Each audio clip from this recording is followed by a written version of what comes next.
Hello lovely people, I'm Debs, welcome back to my channel, Raina Reads Stuff. I'm in the book shack and today I thought, I've been meaning to do this for ages, well at least a couple of weeks.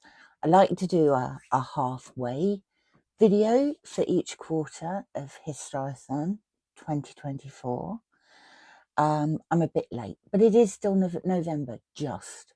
So we'll have a quick look at what I've read so far and a quick look at what I'm going to read for the rest of Q4. Now, Historathon 2024 is the brainchild of Vin at Revenant Reads, and it's the reason I'm on BookTube, because the summer before last, not having any idea that BookTube was a thing, I chanced across a video from Vin, and it was about Historathon. And the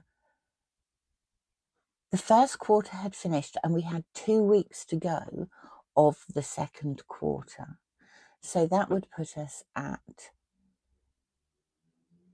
the last 2 weeks of June. And this was 2023. And I messaged Vin and I said, if I've missed some periods, can I still join in? And he messaged back and said, yes, of course you can.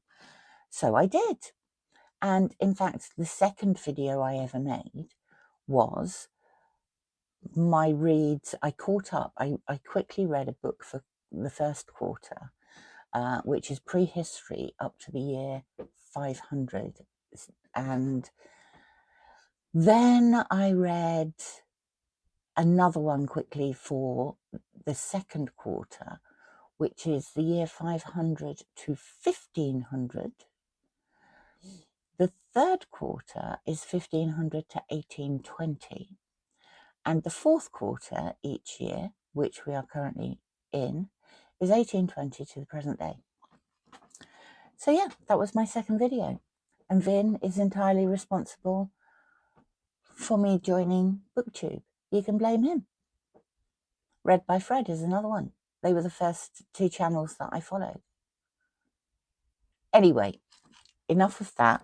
What have I been reading? I've read a couple of really good books. This one, 500 Nations by Alvin M. Josephy Jr. is a very colourful book. Lovely illustrations. Basically about how the Europeans destroyed the indigenous nations in the USA. It's quite damning, and it should be quite damning. It's a really sad story. This was actually put together for a television series, on the back of a television series, which I've never seen. But this was put together for that. I think it was published, I'm just trying to look. I think it was published in the 1990s, mid-1990s. But it's a really interesting read, and it covers the whole region, from South America all the way up through the States to Canada. And it just shows you that white Europeans have an awful lot to answer for. That wasn't the first book I read, it's just the biggest one, so it's easier to manage the pile. The first books I read, this, Vin rightly pointed out in one of his videos the other day that I'm a big fan of these Oxford, a very short introduction series. This is Charles Dickens. This was really interesting. I read this as part of Victober as well. There's a lot of information in here about how he wrote and what his legacy has been, as well as some biographical details. This was written by Jenny Hartley. And you can't deny that Dickens has written some of the most memorable characters. I also read this. 19th Century Britain, another one from that series. This is Christopher Harvie and H.C.G. Matthew as the authors.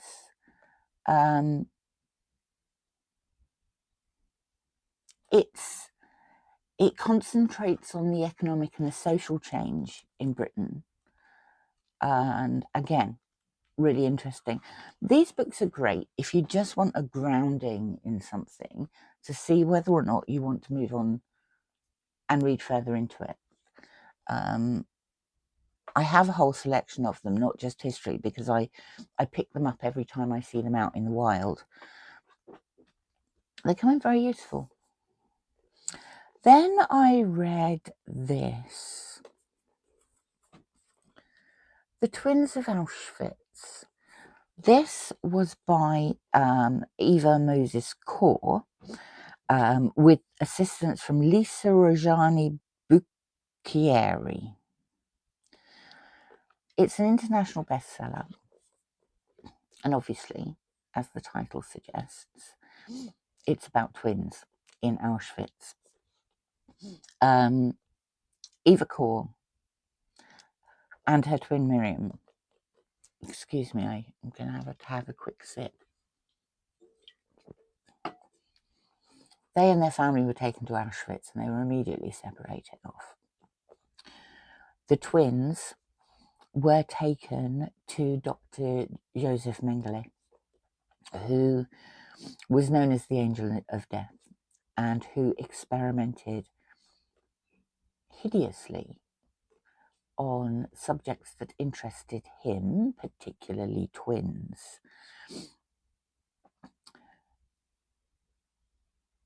His experiments were nothing short of sadistic. I mean, at one point, he had Ava injected with a disease that was meant to kill her. It didn't, but it was meant to.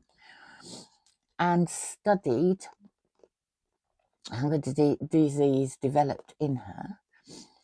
But the aim was for her to die and for him to then kill Miriam and autopsy both of them to see what the differences in their bodies were.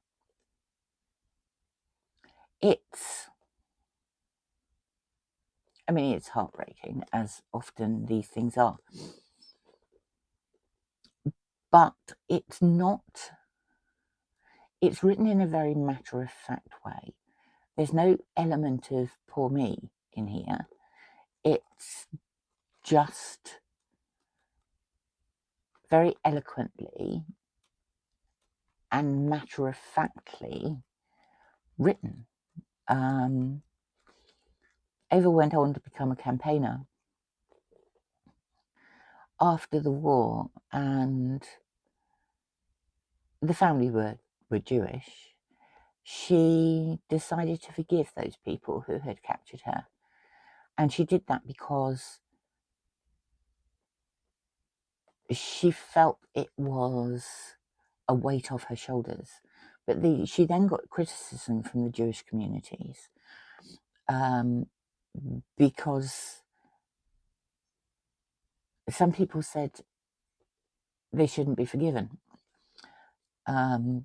She was very keen to point out she was forgiving people on behalf of herself and not on behalf of Jewish people everywhere. But it did cause some recriminations for her. But it's a really interesting and heartbreaking book. Then we have East West Street by Philippe Sands. Philippe Sands is a human rights lawyer. This is the story of how he uncovered his family's history and associations with other lawyers, most of whom were Jewish, but one isn't. And it's a fascinating look at the world. in and around the city of Lviv in the Ukraine, both before, during and after the Second World War. And some of these characters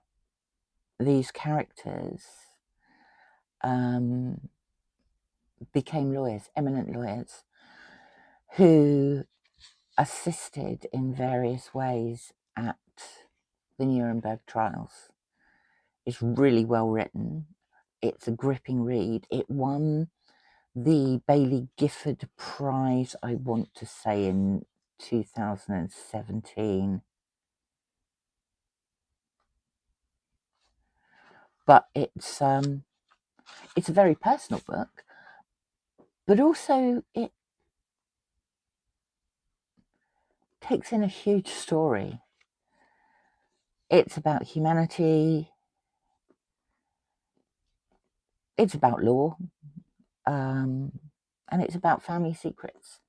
But it's really good, and I can recommend it. I've got another of his. I'm probably not going to get time to read this quarter, called Ratlines. And again, that's a true story of a Nazi who was due to stand trial at Nuremberg and disappeared with his wife, and was on his way along what was called the Rat Line to Argentina, but he never made it and was killed in Rome. And that sounds fascinating as well. Finally, I am midway through this. I found this on my novels I haven't read. It's not a novel, it's a history book. Look at that cover, isn't that fabulous? Absolutely love that colour scheme and the artwork. This is Dreamers, subtitled When Writers Took Power, Germany 1919, and it's by Volker Weidermann. I'm halfway through it. It's really good. It's about Munich, and it's about Munich in November 1919, when it's the final days of the First World War. In fact, I'll read the back. Revolutionaries open the doors of military prisons, occupy official buildings, and overthrow the monarchy. At the head of the newly declared Free State of Bavaria is journalist and theatre critic Kurt Eisner. And around him rally luminaries of German cultural history.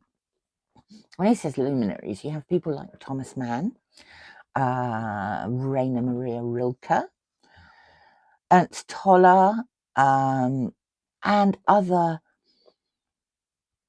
playwrights and poets and intellectuals. And they take charge for a very short period of time after this revolutionary coup and declare a state of Bavaria with Kurt Eisner as Prime Minister. It's a really good read at the moment. I'm halfway through. I'm hoping to finish this today or tomorrow, but I'm loving it. I'm particularly loving that cover. I don't know why it was hiding on my fiction shelves. Finally, the book I am planning to read, the book, only one, for December, for Q4 of Historathon, is this. I know this is a very popular book, A People's Tragedy by Orlando Figes, and this is the story of the Russian Revolution, 1891 to 1924. Now, it's 800 pages, if you don't take into account the bits at the end and the bits at the beginning. 800 pages of text, but I really want to read this, and I thought I would set aside December to do it and not put anything else on my list, just leave myself free to read this. If I blaze through it because it's brilliant or for any other reason, then I will consider adding some more to my list. But at the moment, this is it. So that's my cue for Historathon. I will be doing Historathon 2025. I'm hoping that Vin continues to let me be a co-host, because I'm really useless at the Discord thing. I'm much better at the reading and the suggestions and things like that. But I will be back with another Historathon catch up towards the end of the year, when I will be previewing what my plans are for Q1. So thank you for watching. I will put all the details for Historathon down below. If you fancy joining in, you're more than welcome. Like I say, there's a Discord group, and the year is split into 4 quarters, timeline quarters. Other than that, you can read what you like, whatever takes your fancy. So if you're interested in reading history, do join us. In the meantime, thank you very much for watching, and I will speak to you very soon. Bye for now.